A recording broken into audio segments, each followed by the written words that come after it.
अल्लाह के रसूल सल्लल्लाहु ताला अलैहि वसल्लम इरशाद फरमाते हैं, इन्नल्लाह ला यंजुरु इला सुवरिकुम व अमवालिकुम वलाकिन इन्नमा यंजुरु इला कुलूबिकुम व आमालिकुम। सुभान अल्लाह, सुभान अल्लाह। अल्लाह ताला तुम्हारी ज़ेबो ज़ीनत, बनावट, सजावट नहीं देखता है। अल्लाह तबारक व ताला तुम्हारे दिल के हालात देखता है, दिल के हालात देखता है। अगर तुम्हारा दिल अच्छा है, तुम्हारी जबान अच्छी है, छोटी सी अगर नेकी कबूल कर ले तो बेड़ा पार। और अगर दिल अच्छा नहीं है और अगर गुरूर करने लगे तो कितने ही बड़े मौलवी हो जाओ, मुफ्ती हो जाओ, अल्लामा हो जाओ, कितने ही बड़े नमाजी हो जाओ, अगर तुम गुरूर करने लगे, तकब्बुर करने लगे, अल्लाह ताला को ये पसंद नहीं। एक भी तुम्हारा सजदा और अदा कबूल नहीं करता। एक अल्लाह वाले के बारे में सुनो, उनका नाम इमाम गज़ाली है। वो क्या कहते हैं, जब उनका इंतकाल हुआ, उनके भाई ने उनसे पूछा, ख्वाब में आए, का ये बताओ तुम्हारे साथ क्या मामला है। गज़ाली ने पूछा, का अल्लाह ने मुझे बख्श दिया, अल्लाह ने मेरे गुनाह माफ कर दिए, अल्लाह ने मुझे जन्नत अता फरमाई। का क्या मामला हुआ? का मामला ये हुआ, एक दिन मैं हदीस लिख रहा था, कलम पर कलम डाल के दवात में लिख रहा था, कलम पर मक्खी बैठ गई। मैंने सोचा मक्खी को हटा दूं, मगर मैंने फिर ख्याल किया इस मक्खी को अल्लाह ने मक्खी बनाया, ये पेट भर रही है, मैं इसके पेट पे लात नहीं मार सकता। और उन्होंने सांस रोक ली, सांस रोकना था, मक्खी का पेट भर गया। अल्लाह ताला को ये अदा पसंद आ गई, अल्लाह ताला ने उन्हें जन्नत अता फरमा दी। सुभान अल्लाह, सुभान अल्लाह, माशाअल्लाह, माशाअल्लाह। तुम तो मदरसे के बच्चों को खिलाते हो, मेरी बहनें बैठी हैं, कुछ बात ऐसी है कि ना चाहते हुए भी बताना पड़ता। मालूम है, एक औरत उस जमाने में ऐसी थी जो अपने जिस्म को बेचा करती थी। आप समझ गए होगे, वो खराब थी, गंदी थी, अपने जिस्म को दूसरे मर्दों को बेचा करती थी। कितनी बुरी, कितनी गुनाहगार होगी, लेकिन अल्लाह का करम देखना, जा रही थी, जा रही थी, जा रही थी। कहां जा रही थी? गलत हरकतों के लिए। वो नमाज पढ़ने वाली नहीं, वो नेक काम करने वाली नहीं, अपने जिस्म को बेचने जाती थी। मगर जा रही है, जा रही है, एक कुएं के पास एक कुत्ता, उसकी जबान बाहर निकल रही है, प्यास के मारे तड़प रहा था, और वो कुत्ता उस कुएं के आसपास घूम रहा था। काश मुझे पानी मिल जाता, मुझे पानी मिल जाता। कोई इंसान नहीं था, वो जानवर था, कुत्ता था, तड़प रहा था प्यास के मारे। इस औरत ने देखा, यह औरत बहुत नेक नहीं थी, जिस्म बेचा करती थी, मगर इसे ख्याल आ गया, इसके दिल में रहम आ गया, इसके दिल में नरमी आ गई कि ये कुत्ता प्यासा है, प्यासा मर जाएगा। इसने सोचा मैं कुएं के अंदर से कैसे पानी निकालूं। इधर आधर देखा तो रस्सी नहीं है। इसने अपने दुपट्टा लिया, अपने दुपट्टे में पत्थर बांधा, बांधने के बाद जब लटकाया तो कुएं तक, कुएं के पानी तक वो पत्थर नहीं पहुंचा। इसने सोचा मैं अपना छप्पर उतार लूं, अपने ऊपर वाला जो पहनती थी वो उतार लूं, मगर सोचा कि कोई मेरा जिस्म ना देख ले, कहीं ऐसा ना हो मेरे ऊपर का जिस्म से ये साड़ी हट जाए। तो कोई देख लेगा। तो लेकिन इसने फिर ख्याल किया, अरे तू पैसे लेकर के ना जाने कितनों के सामने अपना जिस्म खोलती है, पैसे लेकर के 500 रुपए में अपना जिस्म खोलती है। आज जान बचाने के लिए तेरा जिस्म खुल भी गया तो कम से कम एक जान तो बच जाएगी। मगर इसने जो था शर्म नहीं की और कहा, मौला तू मेरी हिफाजत करना। अल्लाह ने सारे लोगों को रोक दिया, उधर से मोड़ दिया, कोई उधर नहीं आया। इस औरत ने अपनी साड़ी ऊपर का जो पहने थी वो खोला, उतारा और उस दुपट्टे में बांधा। बांधने के बाद उसने कुएं के अंदर लटका दिया, इसलिए ताकि वो पानी में भीग जाए। और भीगने के बाद जब पानी में भीग गया, इसने उस कपड़े को कुत्ते के मुंह में निचोड़ दिया, कुत्ते के मुंह में पानी टपका दिया। कुत्ते की जान आ गई, कुत्ते की प्यास बुझने लगी। 2-4 मरतबा ऐसे ही किया, मगर वो औरत ऊपर का कपड़ा नहीं पहने थी। उसने जो था कुत्ते की जान बचा ली, फिर अपनी साड़ी पहन ली। अल्लाह ताला को ये अदा इतनी पसंद आई, इतनी पसंद आई, अल्लाह ताला ने उस औरत को वलिया बना दिया। उस औरत को अल्लाह ताला ने विलायत से नवाज दिया। क्या काम किया उसने? कोई बहुत ज्यादा उसने रातों रात इबादत की? क्या किया उसने? क्या बहुत ज्यादा उसने दिनों रात कुरान शरीफ पढ़ती रही? नहीं। फिर क्या किया? उसने एक कुत्ते पे रहम किया, एक कुत्ते पर रहम किया। जरा सोचो मुसलमानों, मेरा रब कितना रहमानो रहीम है, मेरा रब कितना करीम है। जरा गौर करो, सोचो, मेरा परवरदिगार कितना रहीम है, कितना करीम है कि कुत्ते पर मेहरबानी दिखाने के लिए अल्लाह तबारक व तआला ने उस औरत को वली बना दिया, विलायत से नवाज दिया। अगर तुम मुसलमानों के साथ या इंसानों के साथ अगर अच्छा बर्ताव करोगे तो तुम्हारा बेड़ा पार होगा। मैक वालो, जरा मैक को संभालो। बेटा कहाँ हो तुम? मैक वालो, मैक वालो, बेस कम करो, तवज्जो रखो, आवाज बढ़ा दियो, मेरी तरफ गौर करो। एक कुत्ते की बिना पर आज भाई भाई का दुश्मन है, पड़ोसी पड़ोसी का दुश्मन है। पहले के लोग इतने अच्छे थे, एक दूसरे से जलते नहीं। आज के दौर में अगर किसी का काम ऊपर आ गया, किसी का काम अच्छा हो गया, कोई उसके बच्चे कमाने लगे, भाई कमाने लगे, वो फ्रंट पे आने लगा, तो 10 लोग उससे जलना शुरू हो जाते हैं। क्यों? इस बिना पर के ये आगे क्यों बढ़ रहा है, ये तरक्की क्यों कर रहा? बोलो तुम्हारा यही काम है? नहीं प्यारो, नहीं, तुम्हारा काम ये है कि तुम भी अपने बच्चों से मेहनत कराओ, तुम भी मेहनत करो, तुम भी आगे बढ़ो और दुआएं करो मौला ताला की बारगाह में, मौला तू इसके काम में भी बरकतें अता फरमा और हमारे काम में भी बरकतें अता फरमा।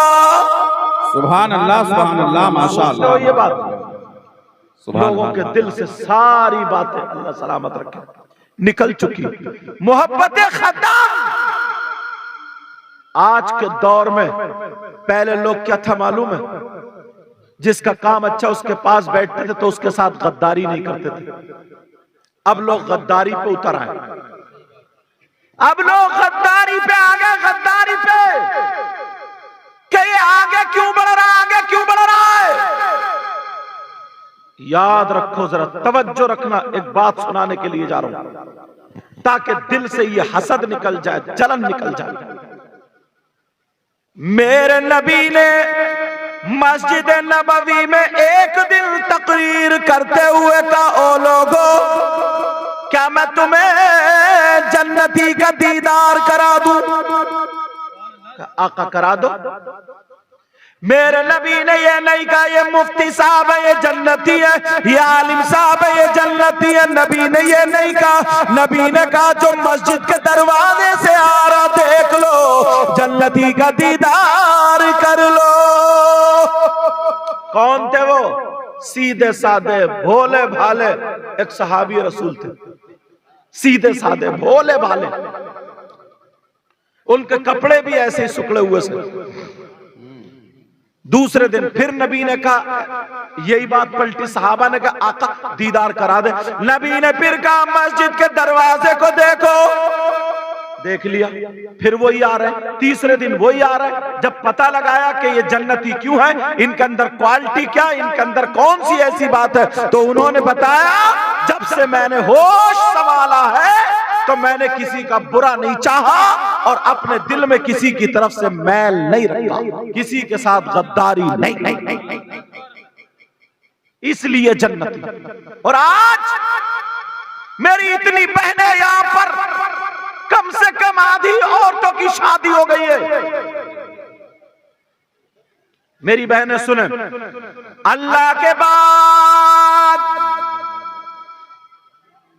औरतों पर सबसे ज्यादा हुकूक उसके शौहर का है। अगर उसका शौहर कहे घर से ना निकलो तो मत निकलो, निकलना जायज नहीं।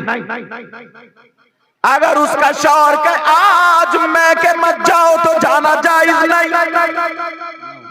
उसका शौहर के 8 दिन तक यही रहो तो वहीं रहना चाहिए।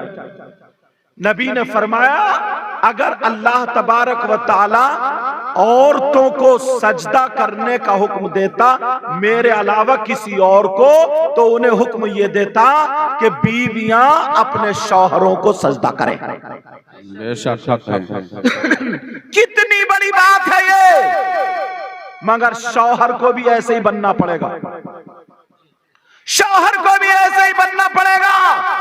माफ करना यार, बाज लड़की बड़ी परेशान है, बड़ी परेशान है। शादी हो गई है बेचारी, बच्चे भी 1-2 हो गए, मगर घर में उसे सुकून नहीं है। उसका शौहर ढंग से नहीं बोलता, उसका शौहर बीवी से मोहब्बत नहीं करता, प्यार नहीं करता।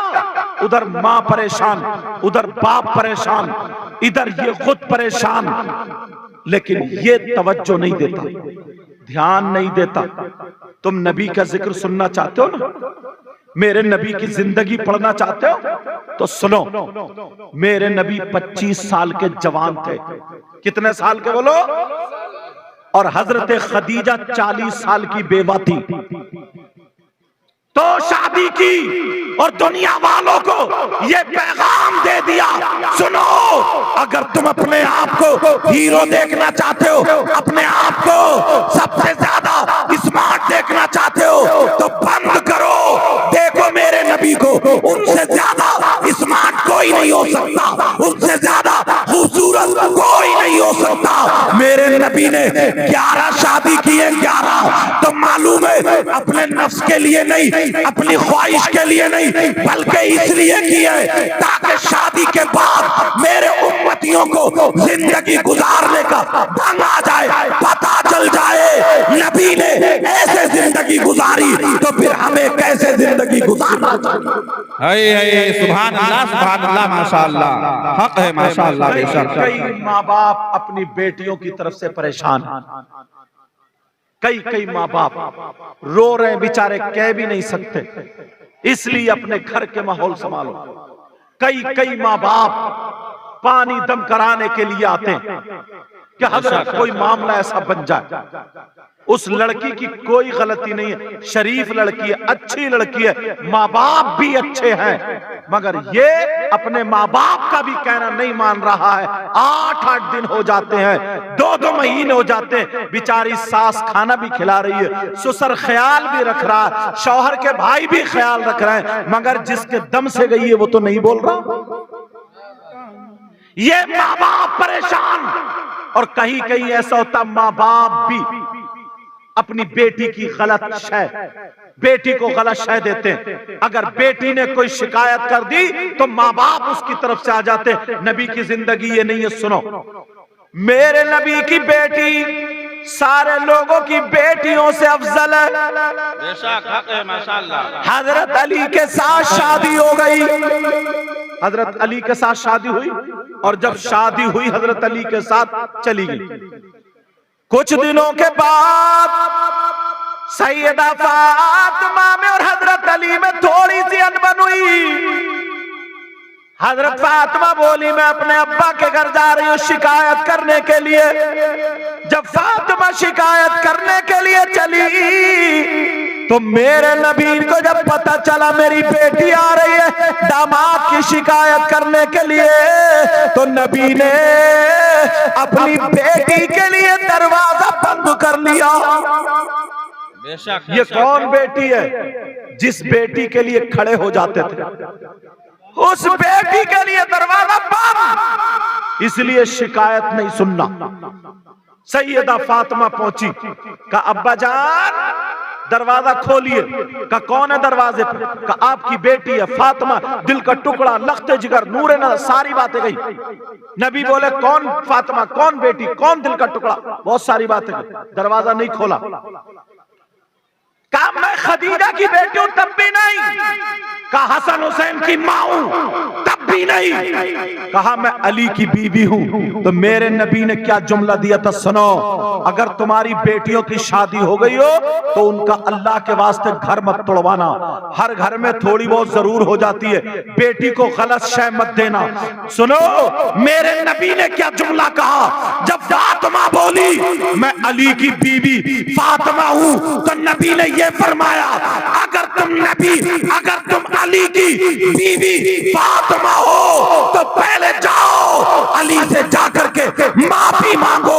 अगर अली ने माफ कर दिया तो तुम्हारे बाबा मोहम्मद रसूलुल्लाह का दरवाजा खुल जाए, वरना नहीं। और आज जरा जरा बात पे लड़ाई है, झगड़े हैं। मालूम है तुम्हें घरों का सुकून हजरत खत्म है, घरों का सुकून खत्म। घर में टाइल्स है, पत्थर है, अच्छा मकान है, कारोबार है, सब कुछ है, मगर सुकून नहीं है। सुबह नाश्ते में सुकून नहीं, दोपहर खाने में सुकून नहीं, शाम को खाने में सुकून नहीं, रात को वो अलग लेट रहा, ये अलग लेट रही, जिंदगी गुजर रही है लड़ाई पर लड़ाई, लड़ाई पर लड़ाई। मुझे पता क्या मियां बीवी से ज्यादा गुर्बत वाला कोई रिश्ता हो सकता है? नहीं हो सकता, मगर फिर भी कई बच्चे हो गए, मगर घर में आज भी लड़ाई है, घर में आज भी टेंशन है। ये क्यों है? इसलिए टेंशन है नबी की जिंदगी से हटे हुए हो। अगर नबी की जिंदगी अपने घरों में ले आओ, नबी की जिंदगी अपने घरों में, औरतें भी सुन ले, आदमी भी सुन ले, औरतों के लिए ये है, इतनी औरतें आई है सुने, अगर तुम्हारा शौहर जब बाहर से काम करके आए या दुकान से काम करके आए या खेत से काम करके आए या भट्टे से काम करके आए या जो भी काम करता है वो काम करके आए तो तेरी जिम्मेदारी बनती है, तू उससे मुस्कुरा के मिल, तू उससे मुस्कुरा के बोल, तू उससे अच्छे से बोल। जैसे ही आए उसे पानी पिला, उसके मोजे उतार, उसके शौक उतार, उसे खाने को पूछ, उसका बिस्तर कर दे। जब तू उसे प्यार देगी, मोहब्बत देगी, मोहब्बत से बोलेगी तो उसका दिमाग ठीक रहेगा। उसके लिए दुआएं कर, रात को ईशा की नमाज पढ़ के सूरह वाक़िया पढ़ के दुआ कर दे। नबी की बेटी फातिमा फरमाती है जिसकी बीवी अगर सूरह वाक़िया पढ़ के 3 मरतबा पढ़ के दुआ कर दे तो उसकी दुआ फातिमा की दुआ की तरह है। सुभान अल्लाह। नारे तकबीर, नारे रिसालत, उलमाए अहले सुन्नत, तालीमुल कुरान कॉन्फ्रेंस और जश्न दस्तार हिफ्जुल कुरान हजरत अल्लामा सैयद मुकीमुर रहमान साहब क़िबला, नारे रिसालत। लेकिन कहां इनको भी तरीका मालूम नहीं है। इनको भी औरतें मेकअप करती हैं, ये भी सुन लें, औरतों को मेकअप करना जायज है। कब? लेकिन वो मेकअप हो जिसमें किसी नाजायज और हराम चीज की आमेजिश ना हो, मिलावट ना हो। या ये जो नाखून पालिश लगाती है ना नाखून पे, यहाँ पे वो लाल लाल जो होती है लगाती, अब तो काली काली जो भी लगाती हैं, उसमें वुजू बनाओ तो पानी नहीं जाता। जोहर का टाइम होगा तो वुजू कैसे बना, तो वो लगाना जायज नहीं। समझ रहे हैं मेरी बात? बाकी क्रीम लगाएं, सुरमा लगाएं, तेल डालें, साबुन से मुंह धोएं, ये मेकअप औरतों के लिए जायज है, जायज है, जायज। मगर किन के लिए? शादीशुदा औरतों के लिए, कि वो बने समरे सिंगार करें, किसी गैर के लिए नहीं, अपने शौहर के लिए।